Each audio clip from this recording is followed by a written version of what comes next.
Our next speaker, Brenda Herchmer, she loves to work because it makes her happy. That's inspirational. She's gone. I had a chance to chat with Brenda last night. That was fun. Brenda, she feels that one of the most important pieces of her community building purpose is that when people come together and share their learnings, share their promising practices and their stories, there's no need to reinvent the wheel. And I think I was really energized last night after talking to Brenda because there's so much synergy between community building and building comprehensive school health communities. And so I just know the future is bright for us together coming up. We agreed that there is no magic or one-size-fits-all solution when building communities or comprehensive school health communities, but we are here to transform both, and that's very exciting. Brenda came to Alberta from Niagara, and she had at the time accepted a one-year contract with ARPA, and that was 6.5 years ago. So she's a bit of a maverick and is happy to be here out west with the rest of us. During her personal time, she loves to read, and she's committed to working out 3 times a week. In the pre-conference, I had a chance to kind of pop in and watch her at work. She's an amazing facilitator and really helped to bring that core group together in the pre-conference. As well, I'd like to share with you that Brenda recently received the YMCA's Woman of Distinction Award in Training and Education. And I'm really pleased that I got to know her. She's full of energy, and I know that you'll just enjoy her talk. Ladies and gentlemen, please help me welcome Brenda Herchmer.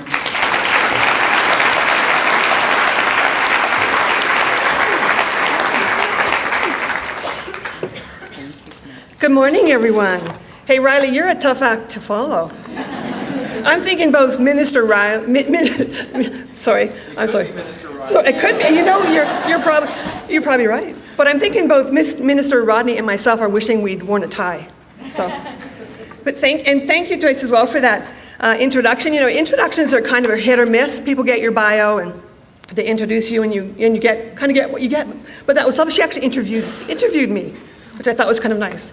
Then it's not, the interviews aren't always successful. I had one recently, and I loved what they were doing at this conference. They were mentoring a young woman who was on their board of directors, and she was a little bit nervous, and I could tell she was nervous, but she had the bio. She's doing a fabulous job reading along until she got to that point where she was introducing me as a YWCA Woman of Distinction. And that for me it's a very meaningful award and meant a lot. But she got to that point, and instead of introducing me as a woman of distinction, she introduced me as a woman of dysfunction. Yeah. But I'm owning it, and I actually kind of like it. I think it lowers the bar a little bit, don't you think? I'm going to have a banner made. I'm thinking about a banner made, yeah.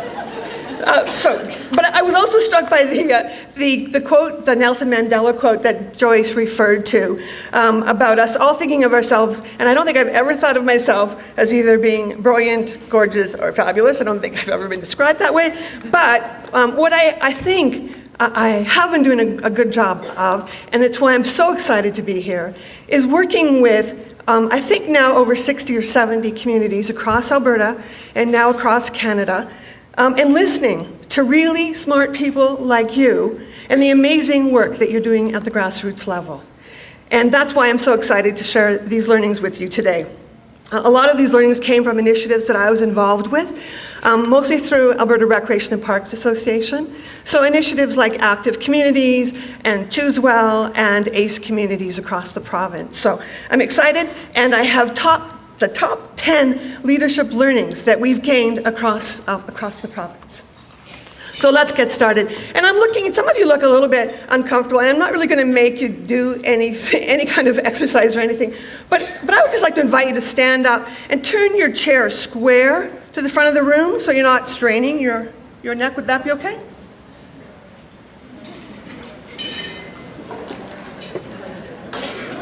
There, that's better. There, nicely done. Okay, thank you. You look much more comfortable. Okay, so I'm going to begin with learning number 1. This is what we learned. We learned that Albertans, and certainly beyond now, because I met someone here from the Yukon yesterday and someone from Saskatchewan, so it's not just Albertans. But what we know is that people want to make a difference. Despite, a growing contrary opinion that people don't want to be engaged, we found the exact opposite. People really do want to make a difference. And I'm not sure that they would articulate it quite this way, that they would say they were hungry for community, but definitely what we saw was a hunger for connections, for community, for making a difference, and yes, for sure, inspiring children and youth to be healthy and well. We saw that right across the province. One community volunteer in Sangudo, and I don't know if you know Sangudo, very small community, 300 people, maybe 800 in the surrounding area. A retired teacher there really was one of those women who believed she could make a difference. And this is important, I think, for schools to understand, because these people exist in every community. It's not just on your shoulders. This woman, in a matter of months, rallied in a one-day build, kind of like a barn raising, except they weren't raising a barn, they were building a playground. They wanted kids to be active. So what she managed to do in one day was get 200 volunteers out and a lot of kids as well. And in that one day, they built a playground, a skateboard park, an outdoor volleyball court. They cleaned up the arena and they planted plants throughout the community. And there's something that magical happens when a community does something like that, because what happens is that they rub their hands together and they say, what's next? And that's what they did. And every year on the summer solstice, they tackle another project. So they've been building trails to keep people active. They've done some really neat things with seniors and youth. In fact, the seniors volunteered at the Youth Battle of the Bands. So I think maybe, times are changing, right? Okay. I think a lot of this, and what's important to understand is a lot of this is the result of the post-war trend that had us, I think, as citizens abdicating a lot of our responsibilities. I think it's almost as if we spent the last 60 years buying our way out of community and turning over responsibilities to professionals. And it's important to understand that people want to be engaged again. What Carol said in Sangudo when she rallied these volunteers and raised $120,000 to build that playground, she said it's just as if people were waiting to be asked. And so that's all you have to do. Be clear about what you want and make that ask, because people are there. Okay, I think the thing that makes it difficult to talk about community is that it is about feelings. It's really about belonging to something. It's about having pride in that group. It's about being part of something important and bigger than yourself, and really just know that you're not alone. And unfortunately for a lot of our children and youth, they are finding those same feelings in gangs. And that's why the work that you're doing is so important. We have to build those communities and connect kids through their recreation activities, their sport, their active living, their after-school activities, so they have that sense of community. And I think intuitively we all understand that, but I think too often it's something we do off the side of our desks. And instead what we have to do is legitimize community building. It's becoming more and more important, and the research is showing that. There's a picture of a bowler there because the book that was written by Robert Putnam was called Bowling Alone. And his research shows that if there is a higher social capital, if we are connected in our community groups, we are safer, our educational results are higher, and our physical and mental well-being is higher as well. So it's about building those connections. The reduction in crime even is lower when we know each other. We have to know each other. The second learning that we had is that regardless of any kind of change you want to see in your community, you can't do it without first building trusted relationships. We have to know each other, regardless of what kind of change, and whether it's within an organization or a school or within an entire community. You have to know each other.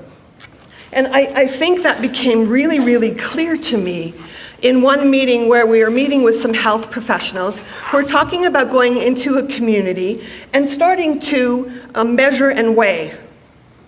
And they somehow seem to overlook, and this is just this one particular group, so it's certainly not the case with all health practitioners, but they were overlooking the importance of the community building. And they didn't seem to be understanding the message that they had to build those trusted relationships first. And what happened was that there was a volunteer in the group, and I just loved her spunk because she leaned into the table of the meeting. She leaned in. She said, if you think you can come into my community and start measuring and weighing people, it's not going to happen because we don't know you. So you have to build, you have to get to know us first. And so that was a really important lesson for us. And I think that that's going to become, we know that it's going to become even more important to the future. The futurists that I'm working with, and I work with some really neat people who are way smarter than I am, but what they're saying, the futurists can't even predict anymore, because the change is coming at us so fast and furious. The one thing that they will agree on is that we have to have networks and webs to do the mesh work that we're going to need to be able to respond to what is coming at us. So a community that knows each other, that has that social capital, they are going to be the ones positioned for the future. So it's about our kids in a lot of different ways. When you look at the shifts that are happening, and these are the shifts that, and actually you have to be very careful how you say that. I have a friend who says, shift happens. So you have to be careful how you say that. Yes. But we aren't able to predict. But these are the kind of shifts that we are seeing are going to become more and more important. The movement from hierarchies. And that's one of the reasons why we struggle, because a lot of us work within hierarchies and bureaucracies. But the future is about networks. And that's why conferences like these are so important. So you get to build your networks and your webs. And you can do that mesh work that's so important. It's also about, things are constantly changing. We can't predict anymore. We have to move from change that reforms to change that transforms. It's transformational in nature, as Minister Rodney suggested. It's about transformational change. And it's no longer, it can't be linear anymore. It's about a holistic point of view, not just of the entire school, but the community and the neighborhood within that it resides. That's what's important. But what that means is a different kind of leadership. And that's what we learned across the province, that we have to move from this different kind of traditional leadership to one that is really more grounded in a kind of community leadership. And it was interesting because the women and men and young people who we saw as being the most effective leaders in their communities wouldn't even refer to themselves as leaders. And so one of the things we did was start to frame that leadership as community leadership. And they would say, oh, okay, I'm a community leader. And they could live with that. But they didn't want to be a traditional leader because they couldn't identify with that traditional hierarchical kind of top-down kind of leadership. A community leadership they could identify with. Because they understood a lot of it is bottom-up, it's grassroots-up kind of solution. It's about really gathering and listening, as you were doing here. And it's about empowering stakeholders, as opposed to waiting, like a lot of times I know with funders it was prove it first. And then we'll give you the funding and the responsibility. New leadership is much more about empowering stakeholders. And by that's everyone within your community, including students and youth, for sure. We need to do more to empower them. And of course, it's certainly about sharing knowledge and being much more transparent with that information and sharing the information over and over again. It always astounded me that in small towns, and we're talking small towns in rural Alberta, that there could be a communication challenge, and yet there is. So you have to use a lot of different ways of communicating, and so that became really important. Learning number 4 was that many good things are already happening. And just as we've learned working with children and youth that we need to utilize an asset-based approach, it's no different than working with an organization and a community. I don't even want to use the phrase needs assessment anymore, because it's about building from assets, always. It creates a very different mindset. So, because I think in a lot of ways, we're probably doing about 80% of the right things. So let's work with that 80% and lever it and do more with that, because that's what we saw communities doing. And so it was always, every meeting we had in different communities, it began with mapping assets. And a lot of this came from the work of John McKnight. But it was really about mapping the assets in a community. And so, in the case of Ever-Active Schools, it's much more maybe about making a concerted effort to bring others into the school. So, it might be the yoga instructors, or the woman who runs the dance program, or the Recreation and Parks Department. It is the village. And so that using an asset-based approach allows you to do that. So every meeting that we had began with an asset map in a neighborhood or a community. We just gave people Post-it notes and said, what do you love about your community? And it was individuals as well as resources. And when you start from what's great and what's going well, it totally changes the mindset and makes all of the challenges much less intimidating. Okay, learning number 4, and this I don't think is new to this crowd, but you know, it is a different kind of leadership. Leaders don't create followers, they create other leaders. In one of our meetings, this was through the ACE Communities Initiative, one of the things that I was really proud of is that an elected official said there is that he learned that his job was really to unleash the passion in his community and get out of the way. And I thought, what a great way of phrasing that. And what was really interesting in this town of Trochu is that those who were involved with us in creating ACE communities, active, creative, engaged communities, worked as a cohort of leaders in that community to effect change. And in the next election, 4 of that cohort ran for municipal election. And 3 of those 4 were elected. And what was exciting as well is that they also said an unprecedented number of women and those from minority cultures ran for culture. And so that was really exciting because it was really about them understanding that the power that they had. Some neat things happened in Trochu. One of them involved a school. And one of the schools was being closed, and that school that was being closed had the best playground. And the parents' families were really concerned about losing that great playground, and they asked about having it moved to the school that was staying open. And they said it couldn't be done. And now, this is what happens when that capacity happens within a community. They know each other, they trust each other. You know what they did? They put their hands on their hips and said, oh yeah? Two weekends later, it was moved. Right? That's what happens. That's what's exciting when you unleash that. So it's a different kind of leadership. And it's not about the formal position of power. It's much more about sharing the power. And that was exciting. We did an example of that in yesterday's open space meeting where the entire agenda and the contents came from those in the room. And that was really about transferring the power and believing that the wisdom was in that room. So that power piece is important to understand. But it's much more about collaborating and brainstorming and offering ongoing support. And that's one of the roles we played in terms of working with local community leaders was coaching and providing support. And really developing other leaders. And one of the things that we did that I think was really quite exciting and made us understand the importance of leadership was that a lot of these people didn't see themselves as leaders. Carrie, and I don't know if anyone knows Carrie, she's from High Level. She worked in recreation, I think now in health. We started working with her when she was 27 years old. She was frustrated with her community.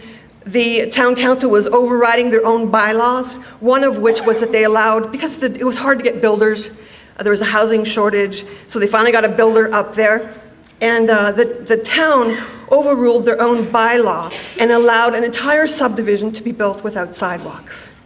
And Carrie was so frustrated with that because she said, how can we encourage kids to walk to school? How can we get to know each other? We had ATV trails in the back of the subdivision, but didn't have sidewalks. And so she said, yeah, I should run for council. And all we did was say, why not? And encourage her, because it was clear to us this woman had leadership skills. You know, she ran for council at the age of 27. She won. At the age of 27, she was elected. Not only was she elected, she got more votes than any other councillor in the history of High Level. And what we found out was interesting afterward was that she even got more votes than the mayor. Yeah. So it wasn't by any means an easy transition for her, but it shows, and I think the importance of investing in the leadership and how incredibly sustainable that is, and what an impact it makes in our school, in our organizations, and our communities. The same thing happened, with a woman that was retired in the community of Longview. All we did was encourage her and support her and be a sounding board for her. And do you know that woman? We had provided grants of $10,000. And do you know that Michelle took $10,000 and levered it into $520,000 worth of projects? Longview is a small community, but it included a major park build with equipment, fitness equipment for children and adults. And she even found money to hire an instructor that was doing fitness classes for children, adults, and seniors and families in the parks throughout the summer to encourage people to stay fit. So one woman was that change agent who made a difference. I love this learning number 6. A friend of mine, Karen Dreger, came up with it. I think we should put it on t-shirts. She says, always, the weirder the mix, the better the fix. So it's really when you start and make a commitment to do things different, what's really important is that you put a diverse group, a cohort of leaders together. You cannot do this by yourself. And I know a lot of you are those kind of people who make things happen, but it's kind of complicated now. And you're kind of tired, right? So you need a lot of other people. You need a cohort of leaders, and that needs to be diverse. It's just too complicated for any of us. So you need your students to be involved. You need their families. You need Gen Xers and Gen Ys. Man, they're doing amazing things. We need your elders and those from different communities. You need the outlying lateral thinkers, the ones who think differently. And I think my greatest lesson was that it's especially important to include those who annoy you the most. Yeah, that's how you get to a diverse group. You include those who annoy you. Okay, so this was interesting too, because we did a lot in terms of studying the change agents. And I think because I'm so grounded in grassroots and community development, I was always working at the grassroots level. And what became really clear is that as change agents, we need to work middle out. So we need to work at the grassroots level, but you also have to be connected at a provincial and a national level and even international level sometimes to affect change. And that's what's really exciting about Everactive as an organization, because they have relationships at the political level. No pressure, Minister Rodney, but yeah. Pressure turns coal into diamonds. Oh, did you hear that?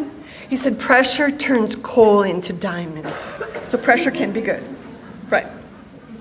So that middle out piece is really important. And as a change agent, you need to work middle out. You're at the grassroots, but you need to be connected at a more macro level. And I think when you do that, it allows you to be, both kind of an alternative and complementary to bottom up and top down efforts to affect both change and innovation.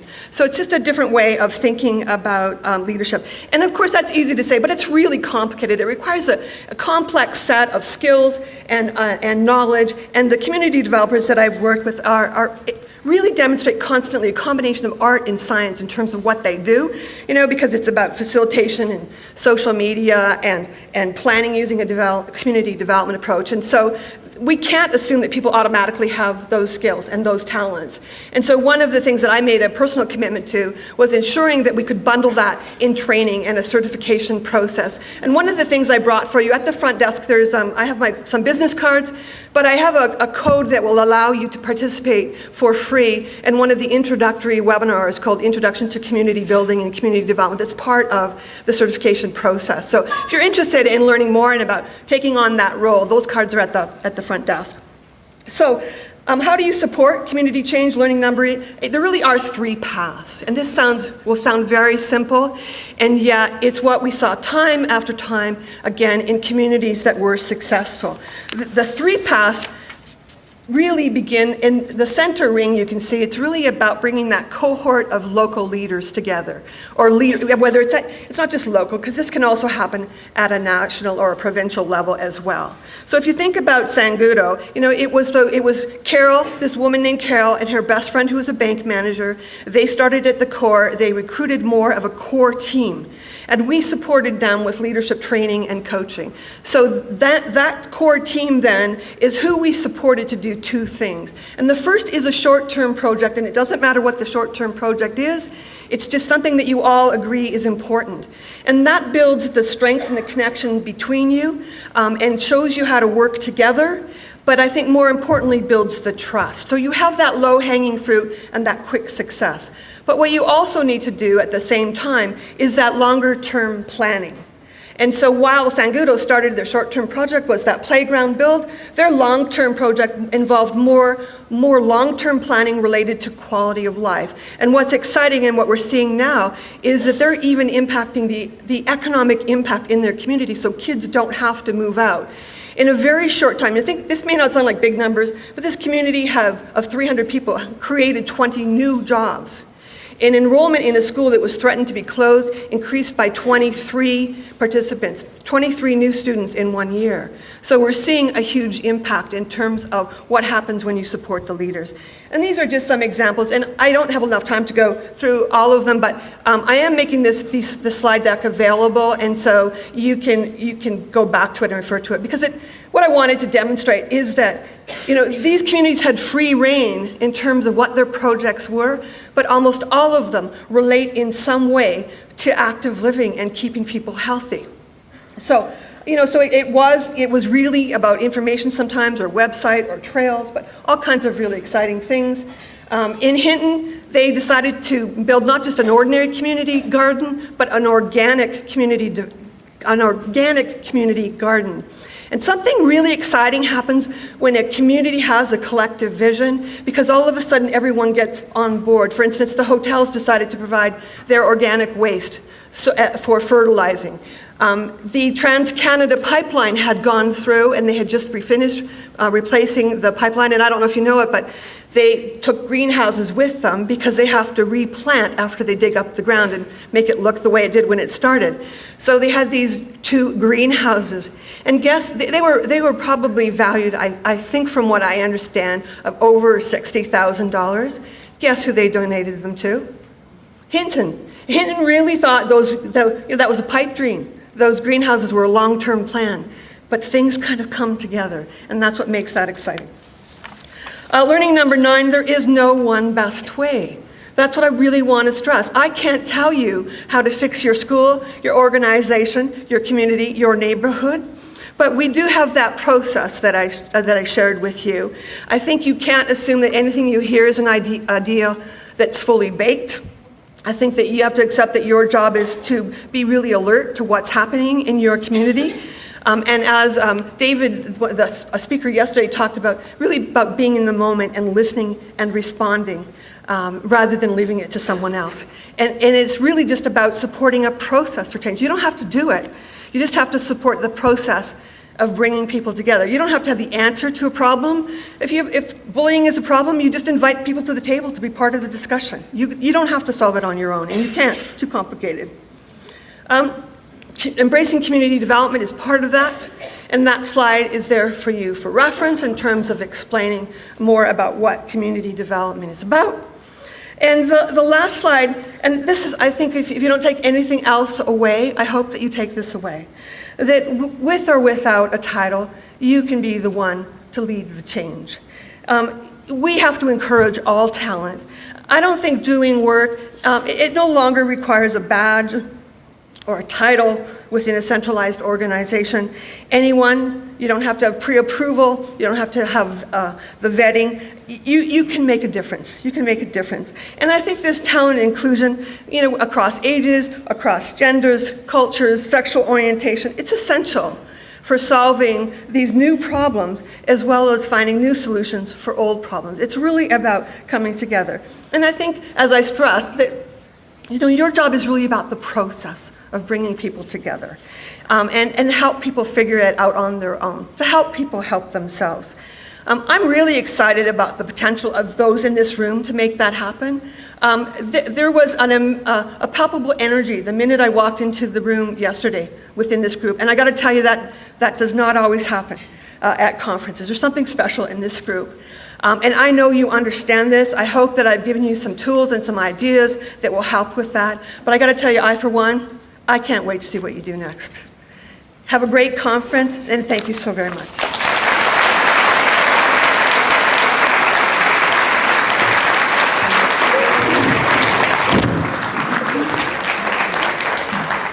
Oh, Brenda, thank you very much. I get really excited just visiting with Brenda and then listening to her. It's like, yeah, we're doing all the right things. Colleen's over here going, yeah, that just reinforces what we're doing.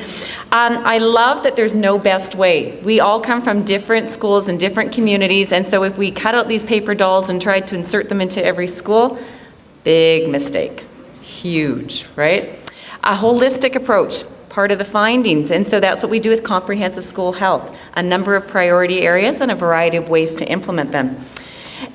Words of wisdom and from the community members, individuals, because that's where your experts are. I love that. And she kind of hit it, that buzz as she came in.